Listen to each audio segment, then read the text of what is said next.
The sites around here are steep, really steep. They plunge so violently into the water.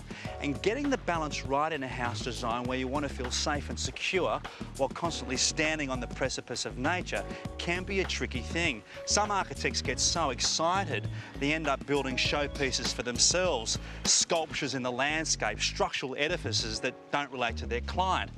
In any good house design, in any modern family, must be able to live in it, and that must always be the central plank in an architect's design, designing for your client as well as the site. Virginia Kerridge is one architect who is gaining a reputation for designing beautiful houses tailor-made for her clients as well as the site. The building has to enhance the landscape, and the landscape has to work with the building, and the building's also got to satisfy the client's needs. So there's a whole sort of jumble of things that the building has to do. What is it about where water meets land which is so powerful and architects draw so much inspiration from? Well, everyone's attracted to the water. I think water's just got that magnetism, and you can't stop looking at it. And so everybody wants to be near the water. It's just got that powerful attraction. And when you first arrived here in Castle Craig, you were faced with a site similar to this. I mean, what were your first thoughts when you visited the site? I was a bit sort of thinking, oh my God, look how steep it is. It was 45 metres from the top of the site to the bottom. But no, really just awestruck by the beauty and by the fact that it was right on the water. This area is obviously known for its powerful natural beauty, but Virginia, there's a rich vein of architectural heritage around here as well. There is. There's a beautiful house by Hugh Burrick around the corner, which I'd love to show you. So. Which you drew inspiration from? Yes, I did. Well, let's check that out before we get to your house. Okay.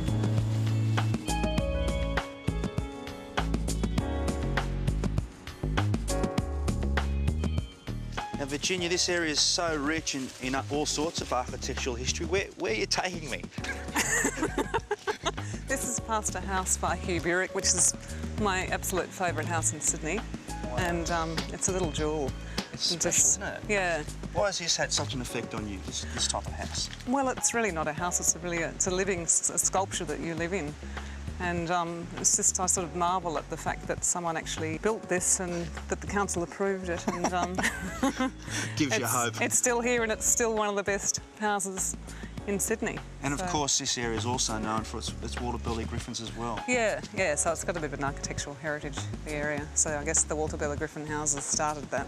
Yeah. Legacy of architect. And all those natural materials in those too. Yeah, the stone. He used a lot of stone, a lot of flat roofs. So they really respond to the earth, and they don't tend to dominate the earth. They tend to blend in. Does it make you nervous when you know all these great architectural minds have once thought about these sites? Yeah, it did actually initially. And then I got used to it and I forgot about that. You say, bugger it, I'm going to do my own. That's right. All right, yeah. Now where's your place? Just up around the corner. More climbing? Yes. The Castle Craig estate, the original part, is up towards Eastern Valley Way, so to the west of here, but it was designed by Walter Burley Griffin, the designer of Canberra and other areas around Sydney. The original idea was to have dwellings really subservient to the landscape, low-key, single-storey, just really letting the landscape dominate the area. Down the peninsula, it's still developed with the topography in mind, the bushland setting, and also the feature of the harbour, which you can see behind us. We had looked at about 100 blocks of land to buy something, and we used to kayak from Middle Cove around here, and I used to say to you, that's where I want to live. I want to live there. And the RTA owned this land, so I probably drove the RTA mad because they couldn't sell it to you. They had to do it through sort of a public tender or an auction. And I used to say to them, when's the property going on the market? When's it going on the market? And as Lorraine said, this area was originally going to be part of a bridge to Seaforth, and that idea was canned, I think, in the late 60s or the 70s.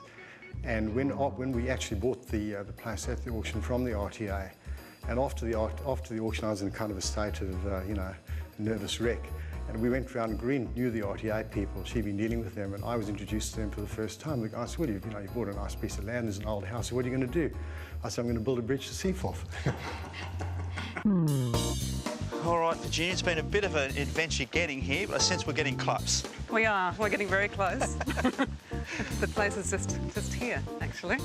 Right, here it is here. Yeah. Well, you've taken us to a house that isn't there. I know. Well, that was one of the ideas was that the front garden actually was sort of given back to the public so that you weren't faced with this sort of monstrosity at the street level.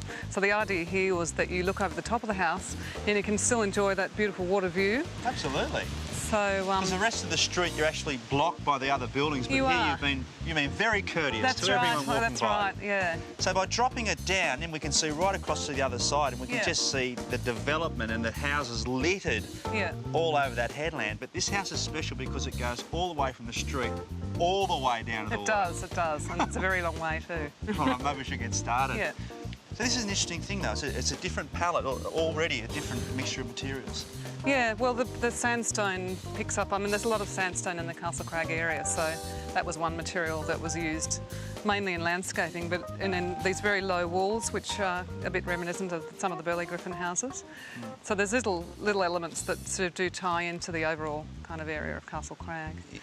Into the history and into the natural environment as well. Yeah. And all the plants are all natives, so they blend in. They're all indigenous natives, indigenous to this area as well. So it's important to make the building from the initial presentation from the street to not only address and be subtle to the street, but also respect what's already been gone before. Yeah. Oh, you're thinking already. Now, from here, where do we go? Down the stairs. All right. Surrounded by architectural gems, we're about to see how a modern 21st century house responds to an ever-changing environment. Just wanted a house that was user-friendly for children.